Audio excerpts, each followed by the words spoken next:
Pressures बढ़ रहे थे, काफ़ी कुछ हो रहा था। मगर उसके बाद जब ये इस्लामाबाद में सार्क का समिट हुआ, तब कुछ पढ़ने का मौका मुझे, पहले क्या हुआ है क्या नहीं, भारत की फॉरेन पॉलिसी क्या है, उसमें क्या क्या बातें हुई, ये पढ़ने का मौका मुझे मिला। मैंने देखा है कि भारत की जो परराष्ट्र नीति है उसमें आज भी उसके ऊपर नज़र डालो कि दुनिया के सारे देशों से भारत के संबंध कैसे होने चाहिए, किस दिशा में भारत ने प्रयत्न करना चाहिए, इसके ऊपर अगर हम गौर करें तो ये सारी नीति, परराष्ट्र नीति जो है उसके आर्किटेक्ट है पंडित जवाहरलाल नेहरू। भारत को स्वतंत्रता मिलने के पहले 1930 से ही 1927 से ही उन्होंने इस पर सोचना शुरू कर दिया था। अंतर्राष्ट्रीय परिषद जिसको कहते हैं, अंतर्राष्ट्रीय मंचों पर वो गए थे, कई देशों के नेताओं के भाषण उन्होंने सुने। तब भारत तो कोई स्वतंत्र देश नहीं था, इसलिए पंडित जी को भाषण करने का मौका नहीं मिला, मगर सुनने का मौका ज़रूर मिला। तब से उनके दिमाग में ये सोच थी कि हमको क्या अचीव करना है और क्या चाहिए। उसके बाद में 1927 में मद्रास में कांग्रेस का अधिवेशन हुआ। उसमें कांग्रेस पार्टी ने भारत के आने वाले स्वतंत्रता के बाद की परराष्ट्र नीति का पहला प्रस्ताव मंजूर किया है। आपको याद होगा कि 1947 को स्वतंत्रता, भारत की आज़ादी जब मिली भारत को, तब भारत पाकिस्तान का पहला युद्ध हुआ कश्मीर के मामले में। उस टाइम पाकिस्तान ने अमेरिका, उस टाइम पूरा दुनिया जो है वो दो हिस्सों में बटी हुई थी। एक तो जो डेमोक्रेटिक कंट्रीज़ थी, या तो यूरोपियन कंट्रीज़ थी या डेवलप्ड कंट्रीज़ थी, उनकी लीडरशिप अमेरिका के पास थी। और जो कम्युनिस्ट कंट्री थी, जो नए नए जो देश उभर के आ रहे थे, जिनको स्वतंत्रता जस्ट मिली थी, ऐसे कई देशों की नेतृत्व यूएसएसआर, मतलब तब की सोवियत रशिया के पास हुआ करता था। दो हिस्सों में बटी ये दुनिया, उस वक्त भारत की स्थिति ऐसी थी कि रशिया के राष्ट्रपति जो थे वो भारत की तरफ, उनका नज़रिया देखने का ठीक नहीं था। भारत के जो एम्बेसडर थे राधाकृष्णन, रशिया में भेजे हुए, उनको मिलते ही नहीं थे रशिया के प्रेसिडेंट। ये और इधर क्या बात थी कि पाकिस्तान जो था वो अमेरिका की लीडरशिप वाली सेंटो नाम की जो ऑर्गेनाइजेशन थी उसमें शामिल हो गया था। तो एक तरफ पाकिस्तान को अमेरिका की मदद और रशिया भारत की तरफ देखने को तैयार नहीं। ऐसी हालत में पंडित जी ने नॉन अलाइंड मूवमेंट की सोच शुरू की उस ज़माने में, और उनको अब्दुल नासिर, उसके बाद में मार्शल टीटो, इंडोनेशिया के सुकार्नो, ऐसे कुछ लोगों ने, चंद लोगों ने उनको साथ दिया, और धीरे धीरे धीरे नॉन अलाइंड मूवमेंट दुनिया में तीसरी ताकत के रूप में उभरा। तो ये इंटरनेशनल ऑर्गेनाइजेशन मंच की जो बातें होती है, तो ये इसमें उस नॉन अलाइंड मूवमेंट का कुछ भारत को फ़ायदा हुआ था क्या? जैसे कि आज हम सोच रहे हैं कि G20 का भारत को क्या फ़ायदा है, उसमें भारत शक्तिमान बनने वाला है या दुनिया का सुपर पावर बनने वाला है, ऐसी जब सोच के बारे में हम सोचते हैं, तो मैं वो नैम के कुछ उदाहरण आपके सामने बात करना चाहूँगा। नैम में ऐसा हुआ था कि नेहरू जी ने जो पॉलिसी बनाई नैम की, उसमें हर देश को अपने निर्णय स्वातंत्र्य का अधिकार था। हर देश अपना निर्णय ले सकता है, मगर वो महासत्ता का अंकित होने की उसको ज़रूरत नहीं, मतलब रशिया हो या अमेरिका हो, सुपर पावर की अंकित होने की उनको ज़रूरत नहीं। तो सब देशों को अच्छा लगा नेहरू जी का ये धोरण, नेहरू जी का ये जो पॉलिसी जो थी वो उनको अच्छी लगी, और उन्होंने धीरे धीरे इसकी मेंबरशिप लेना शुरू किया। उसके बाद में कई सम्मेलन होते गए। पहला सम्मेलन तो भारत में ही हुआ था, नेहरू जी ने ही उसकी अगुवाई की थी। ये जैसे जैसे ताकत बढ़ती गई तो दोनों महासत्ताओं को भी ऐसा लगने लगा। पहली बात तो रशिया में तब तक पावर चेंज हो गई थी, और जो वहाँ के प्राइम मिनिस्टर और प्रेसिडेंट थे, उन्होंने नेहरू जी को रशिया में बुलाया, वो भी खुद भारत में आए और उन्होंने कहा कि भाई तुम्हारा साथ हमको चाहिए। उधर अमेरिका में भी यही हालत थी, मगर अमेरिका के लोग कंटेम्प्ट की दृष्टि से इस नाम को मूवमेंट को देखते थे। वो कहते थे कि इसमें कोई दम नहीं है और ये कोई ज़्यादा टिकने वाला नहीं है। अब ऐसी बात है कि ये सब दौर में जब नाम का आगे आगे बढ़ती गई नाम नॉन अलाइंड मूवमेंट, तो भारत को क्या लाभ हुआ? देखो, चाइना वॉर हुआ जब केनेडी प्रेसिडेंट हुआ करते थे अमेरिका के, तो भारत की दुनिया के अंदर सब छोटे छोटे देशों के जो डेवलपिंग कंट्रीज है उनके बारे में जो ताकत उभर के आ रही थी, उनको मदद करने के लिए केनेडी आगे बढ़े और उन्होंने चाइना को वार्न किया कि अगर 2-3 दिन के अंदर तुमने ये वॉर ख़त्म नहीं किया तो फिर हमको हिस्सा लेना पड़ेगा। चाइना का वॉर ख़त्म हुआ, कुछ 6,500 स्क्वायर किलोमीटर का एरिया चाइना के कब्ज़े में आ चुका था, भारत युद्ध हार चुका था। तो परिणाम ऐसा हुआ कि 2,000 स्क्वायर किलोमीटर का जो एरिया उन्होंने चाइना को लग के था वो अपने पास रखा और बाकी का जो सब एरिया था वो छोड़ दिया, जो कि आज तक भारत के हिस्से में है। तो ये हुई अमेरिका वाली बात।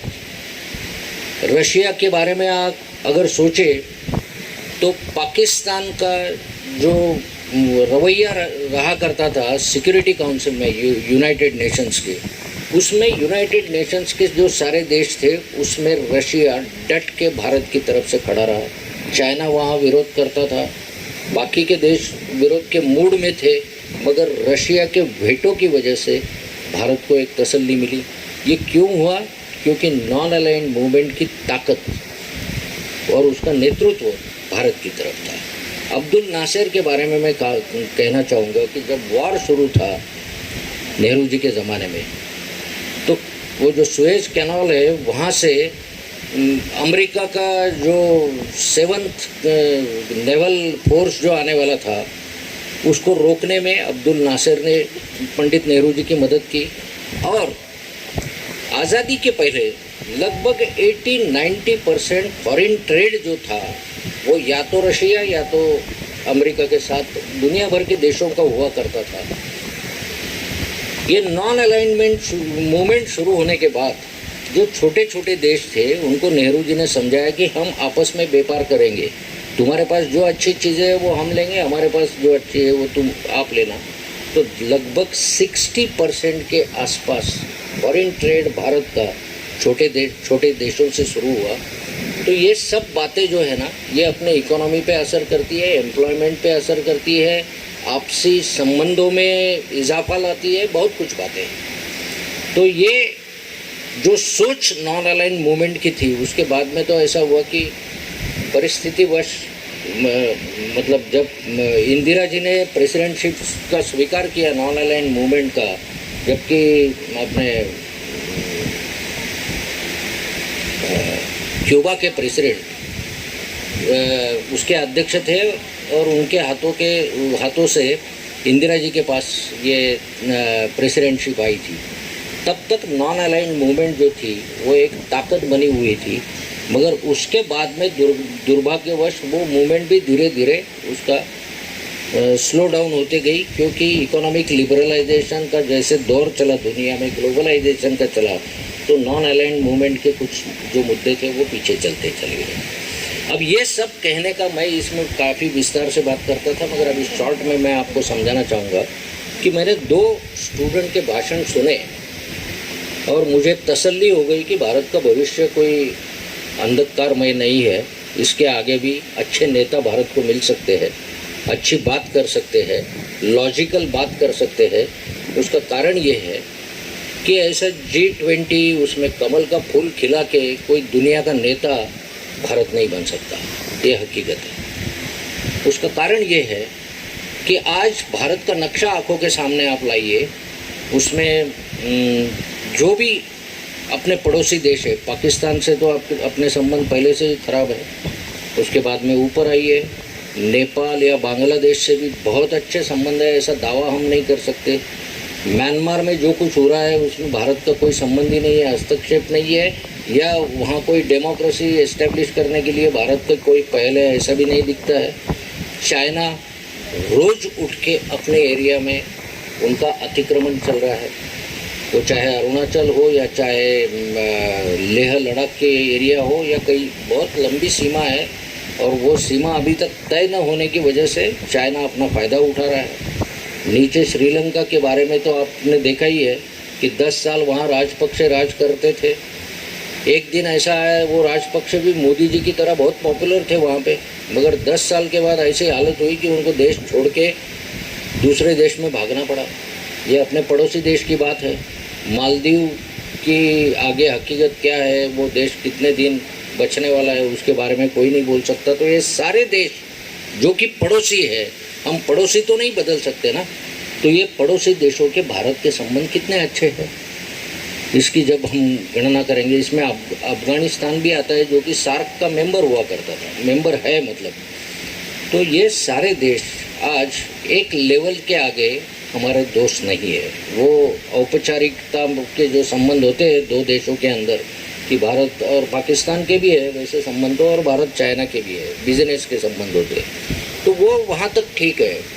मगर इसके आगे जाके कल भारत के ऊपर कोई संकट उभर के आता है, वो किसी भी तरह का हो, वो मतलब कोविड का संकट हो या बेरोजगारी का संकट हो या दुनिया के वर्ल्ड इकोनॉमी का संकट हो, उसमें कौन देश अपने पीछे खड़ा रहेगा, ऐसा सवाल जब हम अपने आप को पूछना चाहते हैं तो उसका उत्तर आता है कि सब लोग अपने एक अंतर रख के, दूर अंतर से अपने दोस्त हो सकते हैं मगर अच्छे दोस्त नहीं हैं।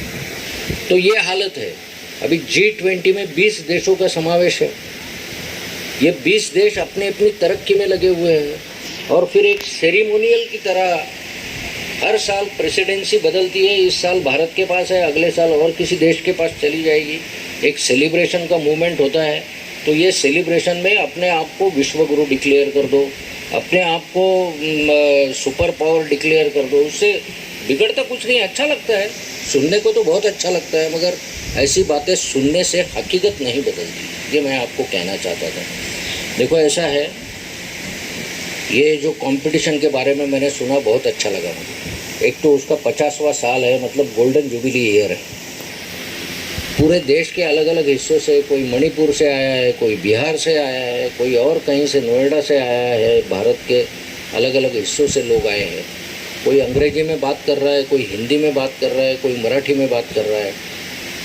154 पार्टिसिपेंट इस साल की कंपटीशन में आए। ये बहुत अच्छी बात है, क्योंकि जब तक हम अपनी अभिव्यक्ति को आवाज़ नहीं देना चाहते या आवाज़ नहीं देते, तब तक सोच जो है वो दुनिया तक परकोलेट नहीं होती।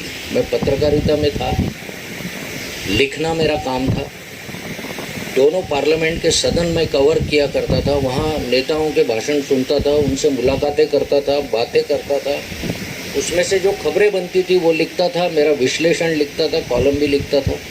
तो उसमें एक बात मेरे ध्यान में आई कि लिखने जैसा आउटलेट नहीं और बोलने जैसी अभिव्यक्ति नहीं है। तो ये अभिव्यक्ति का माहौल इस कंपटीशन में बहुत अच्छे से आप लोगों ने देखा। अपने कलीग विद्यार्थिनियों के भाषण सुने। आशा है कि सबके भाषण बहुत ही बढ़िया एक से एक रहे होंगे। यूट्यूब चैनल पे मैं आपके वो इंस्टीट्यूशन के जो है उस पर ज़रूर देखूंगा, क्योंकि मैं यंग जनरेशन की क्या आवाज़ है वो मैं भी सुनना चाहता हूँ। अभी तक कंपटीशन का रिज़ल्ट डिक्लेयर नहीं हुआ है, थोड़ी देर में डिक्लेयर हो जाएगा, मगर मेरे लिए सभी पार्टिसिपेंट विनर है, मैं सबको बधाई देता हूँ। दूसरी बात ऐसा है कि एक बात जाते जाते कहना चाहता हूँ कि डिबेट तो आजकल व्हाट्सएप पे भी बहुत सारी होती है, ट्रोल सेना लगी हुई रहती है। किसी एक ने कोई एक अच्छा मुद्दा उस पर लिख दिया तो वो मुद्दा गलत कैसा है, इसके लिए 25 पोस्ट वहाँ पे आपको पढ़ने को मिल जाएंगी। तो ये डस्टबिन है, ये यूनिवर्सिटी जो व्हाट्सएप की है, मेरे ख्याल से वो एक टाइप की डस्टबिन है। उसमें ज़्यादा मत झाँको और अपना कीमती वक्त उसमें बर्बाद मत करो। सोच जो है वो एक दूसरे से इंटरेक्शन करके, एक दूसरे से बात करके, दुनिया का माहौल देख के, चाहे वो कोई अनपढ़ गंवार भी आदमी हो तो वो बड़े मुद्दे की बात करता है, किसान हो उसके आप बांध पे चले जाओ तो वो जो बात करता है ना उसको एडिट नहीं कर पाओगे आप, इतनी सटीक बात करता है।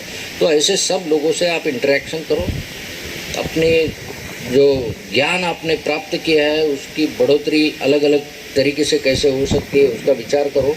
मैं मराठी में बात करने वाला था मगर टाइम कम है और मैं बोलते बोलते हिंदी में कहाँ पहुँच गया मुझे खुद को ही नहीं पता चला। तो एनीवे, आप सबको मेरी बहुत बहुत शुभकामनाएं। इस संस्था ने जो ये कंपटीशन पिछले 50 साल से एक मिशन की तरह चालू रखी है, उसके लिए मैं संस्था को भी बहुत बहुत बधाई देता हूँ और मेरे 2 शब्द समाप्त करता हूँ। धन्यवाद।